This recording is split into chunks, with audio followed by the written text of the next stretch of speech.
Δήμαρχε, στρατηγοί, κύριε καθηγητά του Αριστοτελείου Πανεπιστημίου Θεσσαλονίκης, αγαπητοί μου συμπολίτες, αν κανείς νιώθει υπερηφάνεια για τους προγόνους του, δεν πρέπει να τις στερήσει από τους απογόνους του, έλεγε ο ρήτορας Κικέρον.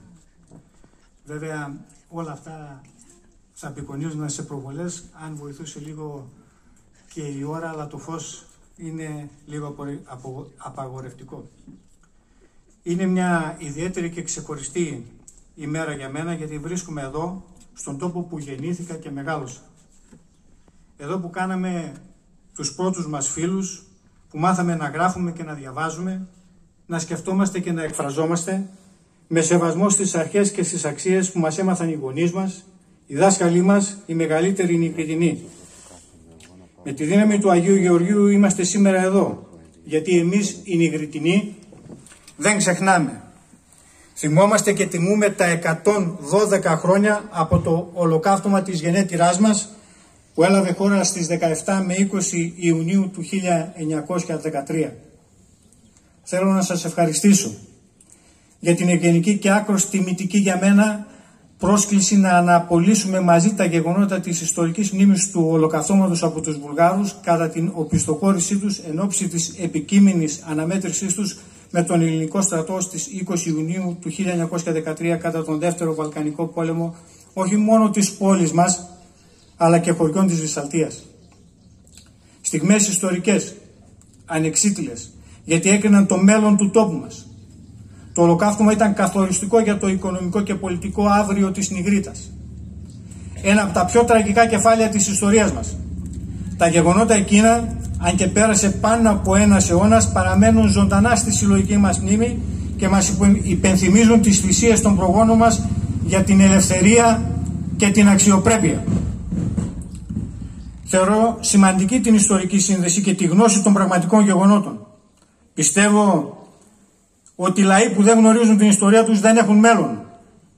Το 1913, κατά τη διάρκεια του Δευτέρου Βαλκανικού Πολέμου, η Νιγρίτα και η ευρύτερη περιοχή της Βυσσαλτίας βρέθηκαν στο επίκεντρο των συγκρούσεων μεταξύ των ελληνικών και βουλγαρικών δυνάμεων.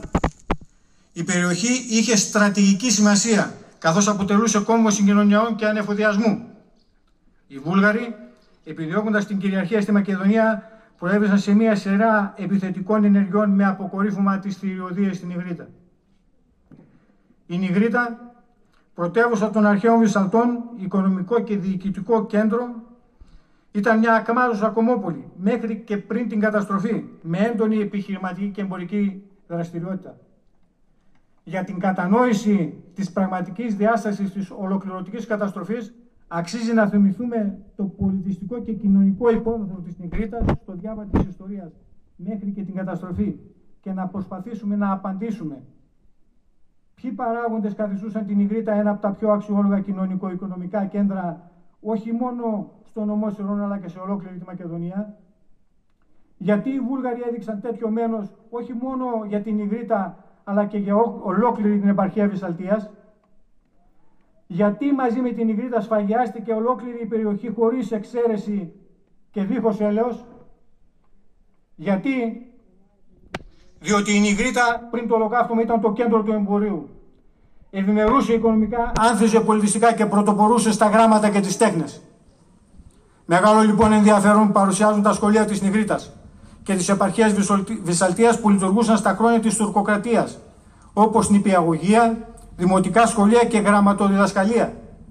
Συγκεκριμένα αναφέρονται το αλληλοδιδακτικό σχολείο με σχολάρχη τον διαπρεπή μοναστηριώτη Ιωάννη Πανταζίδη, μετέπειτα καθηγητή στο Πανεπιστήμιο Αθηνών. Το Παρθεναγωγείο που ιδρύθηκε το 1876, δημοτικό σχολείο για κορίτσια. Να θυμίσω ότι εκείνη την εποχή τα κορίτσια γενικά δεν επιτρεπόταν να βγαίνουν έξω από τα σπίτια. Στην Νιγρίτα όμως υπήρχε δημοτικό σχολείο. Συγκεκριμένα, ο καθηγητής θεολογίας του Αριστοτελείου Πανεπιστημίου Θεσσαλονίκης Ιωάννης Μπάκας ανέφερε ότι στο δημοτικό σχολείο της Νιγρίτας το 1886 φοιτούσαν 280 μαθητές, ενώ στο δημοτικό σχολείο της Σούρπας το 1899 φοιτούσαν 145 μαθητές. Η αστική σχολή Νιγρίτης, με διευθυντή τον Δημήτριο Αποστολίδη, ο οποίος το 1904 πρότεινε την ίδρυση της Ελληνικής Σχολής Νιγρίτης. Είναι το κτίριο του σημερινού πρώτου Δημοτικού Σχολείου Νιγρίτας, στο οποίο είχα τη χαρά να μάθω και εγώ τα πρώτα μου γράμματα. Μετά την καταστροφή χωρίστηκαν σε σχολείο Αρένων της συνοικίας του Αγίου Γεωργίου και σε σχολείο Θηλαίων της συνοικίας του Αγίου Αθανασίου για την προστασία της συνέχισης της εκπαίδευσης από την Εκκλησία λόγω της καταστροφής. Δύο λόγια για τον πολιτισμό και τον εθελοντισμό που διέκρινε εκείνη την περίοδο τους Νικριτινούς. Πολιτιστικοί φορείς. Από το 1876 συστήθηκαν σύλλογοι με σκοπό τη φιλανθρωπία και την ίδρυση λειτουργίας σχολείων και βιβλιοθηκών. Μέσα από αυτούς τους συλλόγους υποστηρίχθηκε μυστικά και ο Μακεδονικός Αγώνας. Οι σύλλογοι με το έτος ίδρυσής τους φαίνονται στην προβολή. Είναι ο Σύλλογος προς διάδοση των ελληνικών γραμμάτων το 1876. Θα με συγχωρέσετε, αλλά να τους διαβάσω γιατί πιστεύω ότι έχουν ιδιαίτερη σημασία και αξία. Θα τους βλέπαμε στην προβολή, αλλά είναι δύσκολες οι συνθήκες. Η αδελφότης Αριστοτέλης το 1885. Φιλόμουσος αδελφότητα ο Ευαγγελισμός το 1902. Το Σωματείο η Αρετή το 1908. Η αδελφότητα Κυριών και Δυσποινίδων Ορθοδοξία το 1909. Οι Νιγριτινοί διακρίνονται για την ποιότητα της παραδοσιακής μουσικής, τον μουσικοποιητικό πλούτο και την σημασία των τραγουδιών τους. Πασίγνωστα τραγούδια όπως η Κερακίνα, η Μαρουδιά, Μήλο μου κόκκινο και άλλα εξιστορούν στιγμές της καθημερινής μας ζωής, ενώ τραγούδια όπως ο Καπετάν Γιαγκλής, ο Γιώργας και άλλα περιγράφουν στιγμές από την τοπική μας ιστορία. Ο αθλητισμός επίσης άνθιζε τα ξακουστά πανηγύρια της Νιγρίτας, διέπονταν από άγραφους κανόνες, σεβαστούς όμως από τους διοργανωτές αλλά και από τους αθλητές. Στα αγωνίσματα που διεξάγονταν από τότε μέχρι και τις μέρες μας αναφέρονται ο αγώνας δρόμου, το άλμα εις τριπλούν, η λιθοβολία, η υποδρομία, η πάλη και η σκοποβολή. Στις προσωπικότητες που γεννήθηκαν στην Νιγρίτα και διέπρεψαν πάντοτε μέχρι την καταστροφή διακρίνουμε τον Αθανάσιο Αργυρό, ο οποίος διετέλεσε υπουργός Γεωργίας, Παιδείας και Θρησκευμάτων, πρωτεργάτης του Μακεδονικού Αγώνα και δικηγόρος. Ο Δημήτριος Δαμάνης, πολιτικός και εκπαιδευτικός. Ποια ήταν λοιπόν εκείνη την περίοδο η εικόνα της οικονομίας, του εμπορίου και της βιοτεχνίας? Ο Γάλλος πρόξενος Κονσινερή το 1808 αναφέρθηκε στην Νιγρίτα στην οικονομική της ζωή και τη θέση της ως εμπορικο-οικονομικού κέντρου. Γραπτές πηγές από τα Μητρώα και τα Δημοτολόγια της Νιγρίτας, αλλά και από το βιβλίο του Νίκου Πασχαλούδη, παραδοσιακά επαγγέλματα στην Νιγρή και στην Τερπνή, αναφέρουν επαγγέλματα που η έκταση της δραστηριότητά τους τα εντάσσει στις βιοτεχνίες, όπως της χαλκουργίας και της χαλκογραφίας, της χρυσοχοΐας, της υφαντουργίας, ως κύρια πηγή εισοδήματος της περιοχής, με την παραγωγή κουκουλιών, τη μεταξοσκολικοτροφία, τα ξεχωριστά μεταξωτά, τα υφαντά και τα περιζήτα βαμβακερά εφάσματα, το βάψιμο των νημάτων, πολύ σημαντικό και πρωτοποριακό για την περιοχή. Τους περίφημους σαλατζάδες, που χάρη στην εξαιρετική τους ποιότητα προωθούνταν στις αγορές της Κωνσταντινούπολης, της Βουλγαρίας, της Σερβίας, αλλά και στις αγορές της κεντρικής Ευρώπης. Και όλα αυτά, ξαναθυμίζω πάλι, μέχρι την καταστροφή. Η γεωγραφική θέση του υποδηματοποιού, που εφοδίαζε τις αγορές των Σερών, της Καβάλας και της Θεσσαλονίκης, καταγράφονται πάνω από 60 υποδηματοποιοί στην Νιγρίτα. Τη γεωγραφική θέση της Νιγρίτας και το μοναδικό ήπιο κλίμα ευνοούσαν τη γεωργία, με καλλιέργειες όπως τα σιτηρά και την αμπελουργία, την καπνοκαλλιέργεια που έδωσε πλούτο στην Νιγρίτα. 10 καπνομάγαζα που συνέρεαν χιλιάδες καπνεργάτες από τις γύρω περιοχές, κυρίως από τη Χαλκιδική, δίνοντας στην Νιγρίτα την όψη μεγάλου αστικού κέντρου. Την κτηνοτροφία. Είναι γνωστό από την ιστορία ότι οι βουκεφάλες του Μεγάλου Αλεξάνδρου εκτρέφονταν εδώ, στα δικά μας χωράφια. Οι κτηνιατρικές γνώσεις των αρχαίων Βυσσαλτών είχαν διαδοθεί σε ολόκληρο τον τότε γνωστό κόσμο. Το οδικό δίκτυο της Νιγρίτας αποτελούσε βασικό παράγοντα ανάπτυξης. Υπήρξε συγκοινωνιακός κόμβος με κέντρο την Νιγρίτα. Κύριοι οδικοί άξονες, Σέρες, Νιγρίτα, Θεσσαλονίκη, μέσω Σοχού. Νιγρίτα, Νέα Κερδίλια, που οδηγεί στην θάλασσα, στο στριμονικό κόλπο και τη συνδέει με τη Χαλκιδική και την Καβάλα. Εκτείνεται στα χνάρια της Παραεγνατίας οδού, η οποία διέσχιζε τη Βυσσαλτία παράλληλα με τον ποταμό Στριμώνα, γνωστός και ως Καμιλόδρομος, από όπου μετέφεραν τα εμπορεύματά τους από την Ελλάδα στην Ευρώπη και αντίστροφα.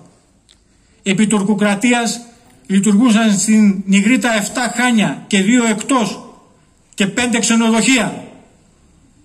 Η εξέλιξη στις οδικές μεταφορές, με το αυτοκίνητο να αντικαθιστά τα μεταφορικά μέσα, σε συνδυασμό με τον όλεθρο του ολοκαυτώματος, επέφεραν αναπόφευκτα απότομες και ραγδαίες αλλαγές στην οικονομική ζωή της Νιγρίτας. Αποτέλεσμα, να κλείσουν τα χάνια και τα ξενοδοχεία, η βιοτεχνία των εργαλειών να χάνεται και η δραστηριότητα του καπνεμπορίου να μετατοπίζεται στην Καβάλα. Η οικονομική ζωή της Νιγρίτας διακόπηκε απότομα. Ο χρόνος σταμάτησε. Θα μπορούσα να πω ότι γύρισε πίσω. Δεν πρόλαβαν οι Βυσσάλτες να αναπνεύσουν επιτέλους ελεύθεροι μετά από σχεδόν 550 χρόνια σκλαβιάς, όπου στις 22 Οκτωβρίου του 1912 ο ήρωάς μας καπετάν Γιώργης Γιαγκλής με τα παλικάρια του απελευθέρωσαν την Νιγρίτα και κατά συνέπεια την περιοχή της Βυσσαλτίας από τους Οθωμανούς Τούρκους και εγκατέστησαν εν ονόματι του βασιλέως των Ελλήνων Γεωργίου σε αυτή ελληνικές αρχές. Όμως λίγους μήνες αργότερα, στα μέσα του Φεβρουαρίου του 1912, οι δίθεν σύμμαχοι Βούλγαροι, επιδιώκοντας να καταλάβουν την περιοχή, εγκατέστησαν ένα λόγο στρατιωτών τους με το πρόσχημα να ξεκουραστούν. Στις 17 Φεβρουαρίου, αποκαλύπτοντας το πραγματικό του σχέδιο, οι Βούλγαροι ξεκίνησαν να πολιορκούν τα βόρεια της Νιγρίτας. Η μάχη έλαβε χώρα συγκεκριμένα στην περιοχή Πλατανούδια Τερπνής. Εκεί ο ελληνικός στρατός αντέκρουσε την άναδρη επίθεση, συλλαμβάνοντας παράλληλα και τη δημιουργία των εντός της Νιγρίτας Βουλγάρων στρατιωτών. Προσωρινά όμως διαφάνηκε η ειρήνη. Τα γεγονότα αυτά ήταν μέρος ενός μεγαλύτερου βουλγαρικού σχεδίου εισόδου και κατάληψης της Θεσσαλονίκης. Αυτό έγινε αμέσως αντιληπτό από την ελληνική στρατιωτική ηγεσία, με αποτέλεσμα ο βασιλιάς Γεώργιος να δώσει εντολή για άμεση επιθετική κίνηση του ελληνικού στρατού προς βορρά. Ο ελληνικός στρατός αντέδρασε έγκαιρα και με επιθετικές ενέργειες ανάγκασε τη βουλγαρική πλευρά σε άμυνα στην τοποθεσία Κιλκής Λαχανά. Η μορφολογία της τοποθεσίας αυτής προσφερόταν για αποτελεσματικό αμυντικό αγώνα, γι' αυτό και την επέλεξαν. Ταυτόχρονα παρουσίαζε μεγάλες δυσκολίες στις κινήσεις τμήματων πεζικού προς βορρά και ανατολή. Παράλληλα με το ξέσπασμα του Δευτέρου Βαλκανικού Πολέμου, στις 16 Ιουνίου του 1913, οι Βούλγαροι, μη χάνοντας χρόνο και ευκαιρία, επιτέθηκαν και πάλι καταλαμβάνοντας την Νιγρίτα, τα χωριά της Βυσσαλτίας, την επόμενη μέρα, στις 17 Ιουνίου του 1913. Καταλαβαίνοντας όμως ότι δεν μπορούσαν να αντιμετωπίσουν τον ελληνικό στρατό, άρχισαν να οπισθοχωρούν. Η βουλγαρική ταξιαρχία μαζί με κομιτατζίδες, οπισθοχωρώντας, ξεκίνησε τη σφαγή και τον όλεθρο από όπου περνούσαν. Οι κάτοικοι ανυποψίαστοι για την επερχόμενη καταστροφή βρέθηκαν αντιμέτωποι με πρωτοφανή βία. Στις 21 Ιουνίου το μεσημέρι το ελληνικό πεζικό έφτασε σε απόσταση εφόδου και εξαπέλυσε γενική εφόρμηση δια της Λόγχης. Το ίδιο απόγευμα ο ελληνικός στρατός απελευθέρωνε το Λαχανά, καταδιώκοντας τα υποχωρούντα βουλγαρικά τμήματα μέχρι και τα τελευταία υψώματα προς την πλευρά της κοιλάδας του Στριμώνα. Η ελληνική 7η μεραρχία συνέχισε επιτυχώς την προέλαση στην Νιγρίτα. Η συντριβή των βουλγαρικών τμήματων θα ήταν ολοκληρωτική αν η 7η μεραρχία καταλάμβανε εγκαίρως τη γέφυρα του Στριμώνα και απέκοπτε έτσι τη βουλγαρική υποχώρηση προς Σέρες, και φυσικά θα απέτρεπε και το εκεί ολοκαύτωμα που επακολούθησε. Η μάχη Κιλκής Λαχανά, που οδήγησε στην καθοριστική απελευθέρωση της Νιγρίτας και όλης της Βυσσαλτίας, υπήρξε από τις φωνικότερες μάχες της νεότερης ελληνικής ιστορίας. Οι απώλειες του ελληνικού στρατού τεράστιες, ανήλθαν σε 8.828 νεκρούς και τραυματίες. Παράλληλα, η μάχη αποτελεί μία από τις πιο ένδοξες σελίδες της ελληνικής ιστορίας, που επιτεύχθηκε ως απόρρια του υψηλού ηθικού, του ηρωισμού και της ανδρείας των ελληνικών τμήματων. Εδώ θα πρέπει να παραδεχτούμε ότι ο ελληνικός στρατός δεν έφτασε στην Ιγρήτα και στα χωριά της όσο γρήγορα θα θέλαμε και θα έπρεπε. Το ολοκαύτωμα της Νιγρήτας αλλά και της ευρύτερης δυσαλτίας που προκάλεσαν οι Βούργαλοι ήταν ίσως το τραγικότερο γεγονός που συνέβη στον τόπο αυτό κατά τη μακραίωνη ιστορία του. Δεν είναι τυχαίος ο όρος ολοκαύτωμα που χρησιμοποιείται. Οι Βούλγαροι στρατιώτες και κομιτατζίδες λαιλάτισαν την πόλη. Πυρπόλησαν περισσότερο από 1450 σπίτια, ενώ μόνο 49 έμειναν όρθια.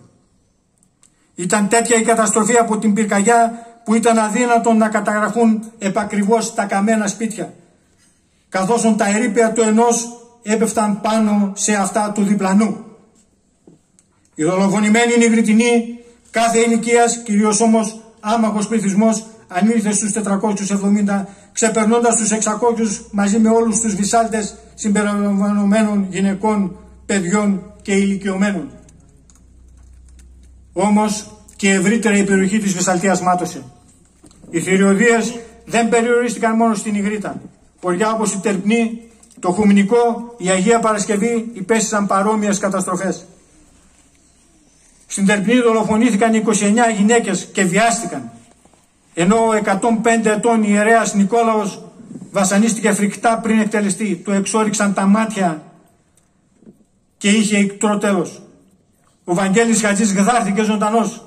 Στο Χουμνικό πυρπολήθηκαν 55 σπίτια, ενώ στο Ξυλότρο, την Αγία Παρασκευή δηλαδή 15, και κατακριουργήθηκαν 6 άμαχοι. Το τετραήμερο από 17 έως 20 Ιουνίου του 1913 διαδραματίστηκαν γεγονότα τα οποία οι άνθρωποι που τα έζησαν, οι παππούδες μας, δεν τα ξέχασαν ποτέ. Και το ιστορικό παράδοξο είναι ότι τα διηγούνταν σε εμάς πολύ σπάνια, με πόνο στην ψυχή, μέχρι που έφυγαν από αυτή τη ζωή. Διακατεχόμενοι παράλληλα από αισθήματα αποστροφής και λύθης.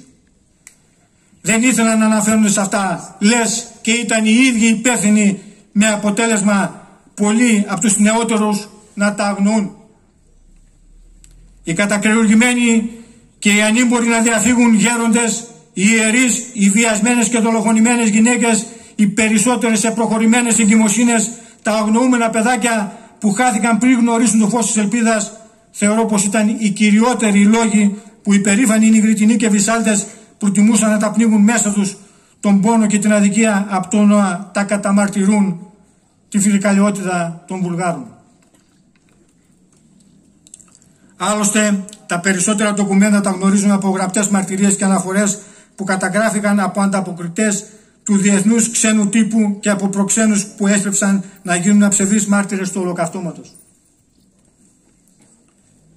Ο απεσταλμένος των Times του Λονδίνου Crawford Price έγραφε ότι οι ομότητες των Βουλγάρων και για τους κατακρεουργημένους Νιγριτινούς και Βυσσάλτες περιγράφοντας την Ιγρήτα ως σφαγείο.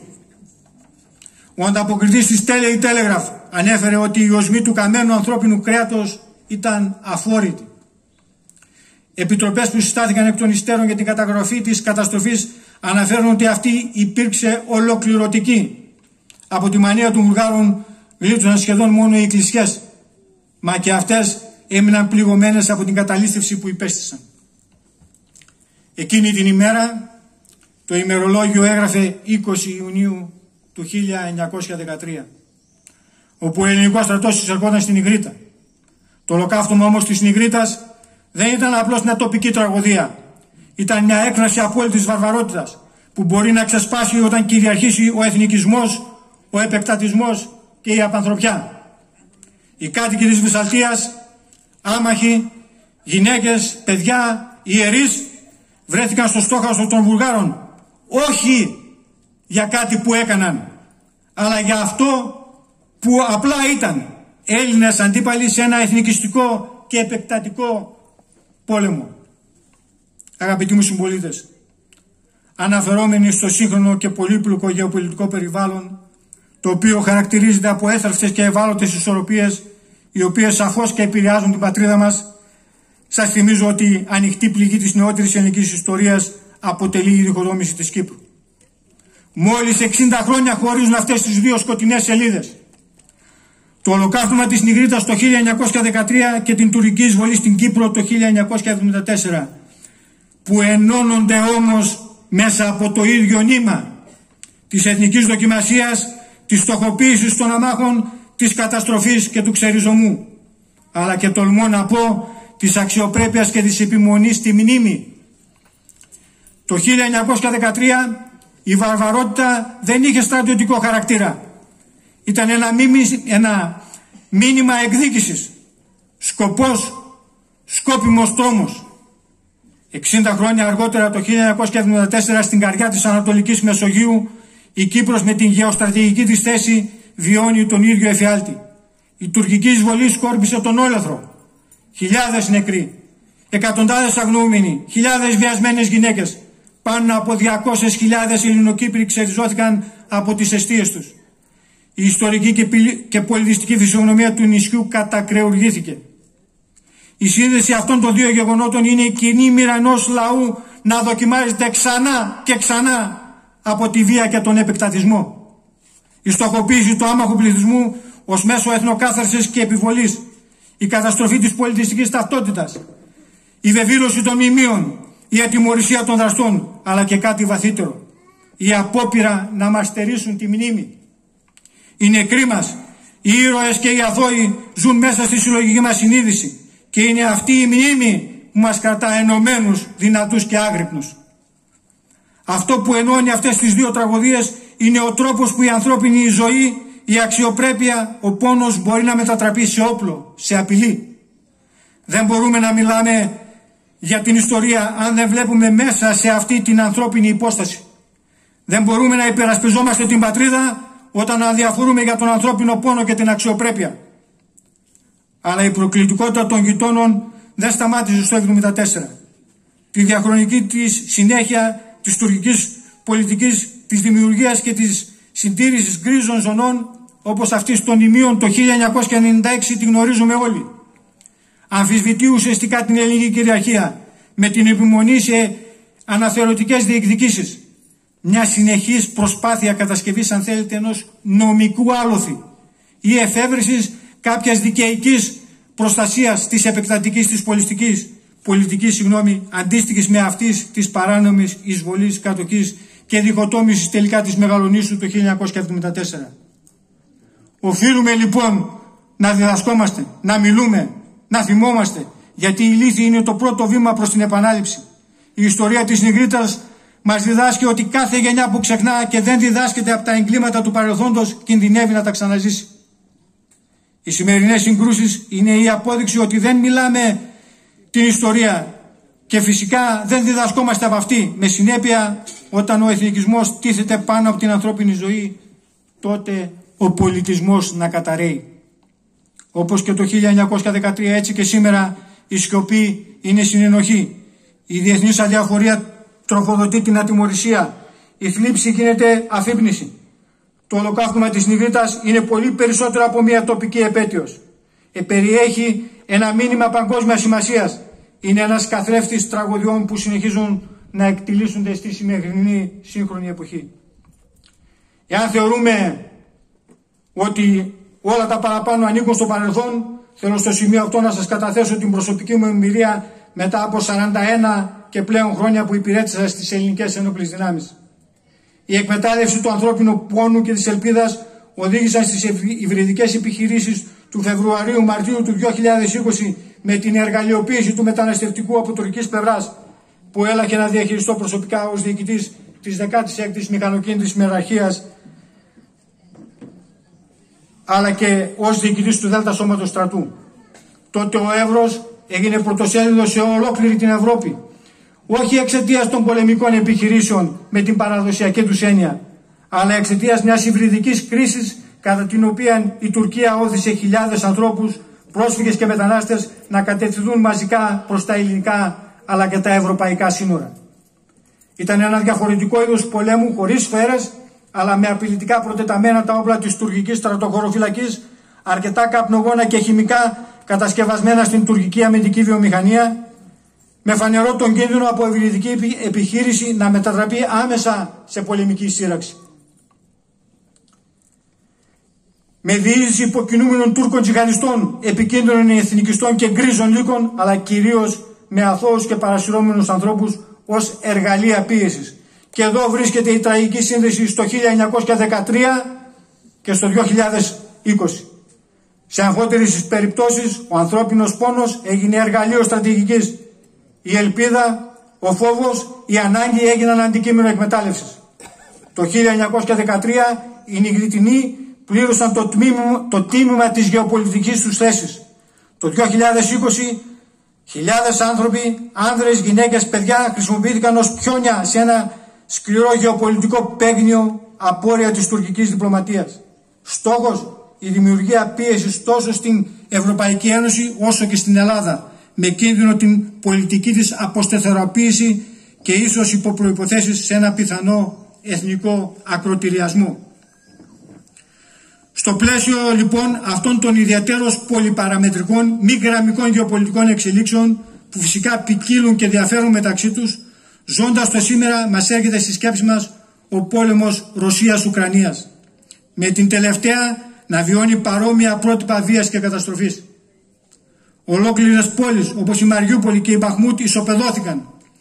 Αναφέρονται σφοδροί βομβαρδισμοί σε κατοικημένες περιοχές όπως το Χάρκοβο, το λιμάνι της Οδυσσού, το Ντονέσκ και αλλού. Εκτελέσεις, βασανιστήρια, βιασμοί και εγκλήματα πολέμου.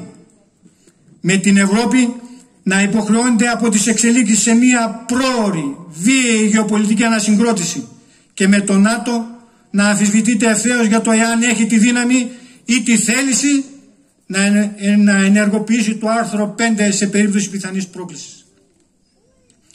Όπως στην Ιγρήτα το 1913, έτσι και στον Ρωσο-Ουκρανικό πόλεμο η ιστορία γράφεται με αίμα, ερείπια και δυστυχώς επαναλαμβανόμενη. Κοινό σημείο είναι η αδυναμία του απλού ανθρώπου να ξεφύγει από τη λογική των κρατών και των συμφερόντων. Όπως και τότε, έτσι και σήμερα οι άμαχοι είναι οι πρώτοι που πληρώνουν το τίμημα.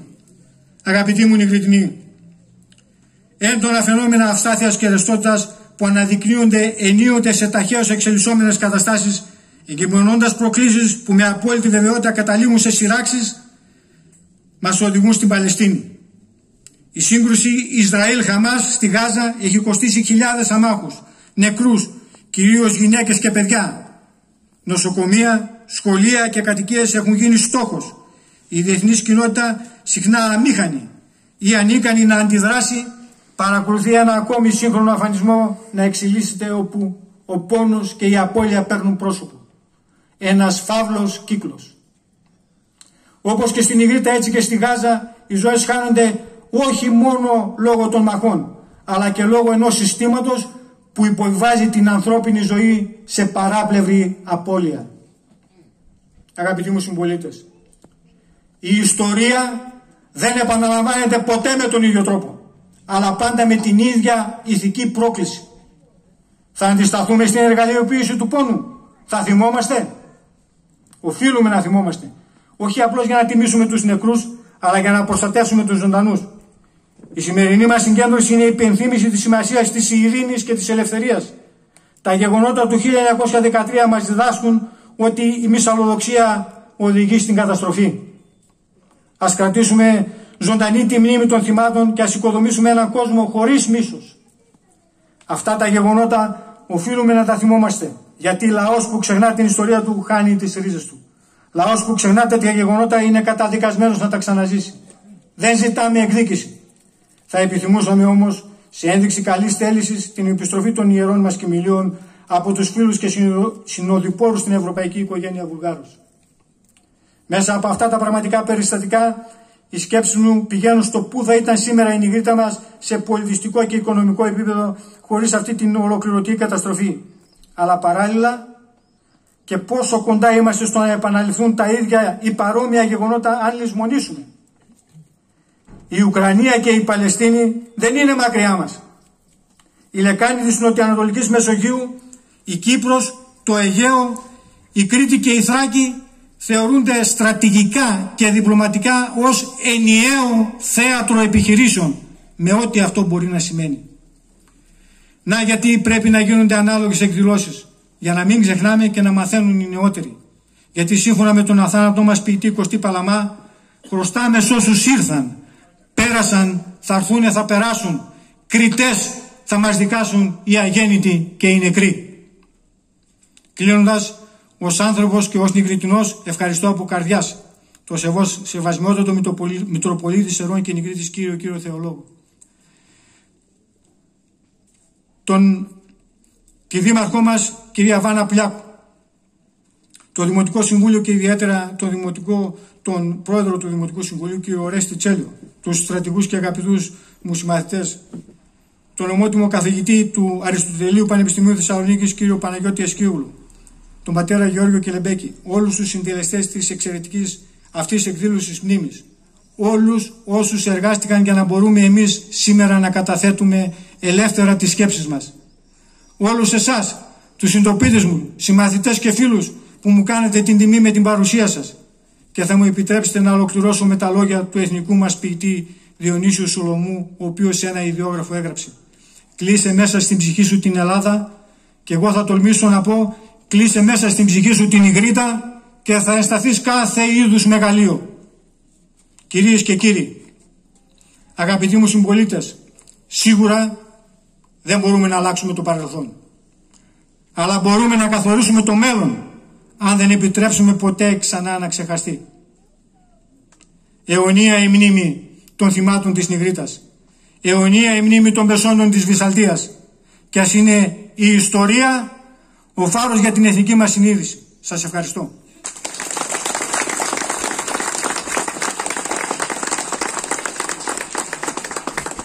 Σας ευχαριστούμε, στρατηγέ μου, για τη φωτισμένη ομιλία. Ήταν ένεση στην ιστορική λύθη κατά της ιστορικής λύθης, και ο Δήμος Νιγρήτας, ο Δήμος Βυσσαλτίας, σας εκφράζει τις ευχαριστίες τους με μια προσφορά ανθοδέσμης. Στο σημείο αυτό θα προχωρήσουμε στην απονομή τιμητικής πλακέτας στην οικογένεια του αείμνηστου Ιωάννη Μπάκα, καθηγητή θεολογίας του Αριστοτελείου Πανεπιστημίου Θεσσαλονίκης. Τον Ιγρητινό καθηγητή θεολογίας που συνέβαλε τα μέγιστα στη μελέτη και τη διάσωση της τοπικής μας ιστορίας, που έφυγε νωρίς από τη ζωή, αφήνοντας πίσω του και στον τόπο του δυσαναπλήρωτο κενό. Για την απονομή καλώ την Δήμαρχο Βυσσαλτίας, την κυρία Βάνα Πλιάκου, και τον Πρόεδρο του Δημοτικού Συμβουλίου, τον κύριο Ορέστη Τσέλιο. Η απονομή θα γίνει προς τον εκπρόσωπο της οικογένειας, τον κύριο Δημήτρη Κοκκίνη.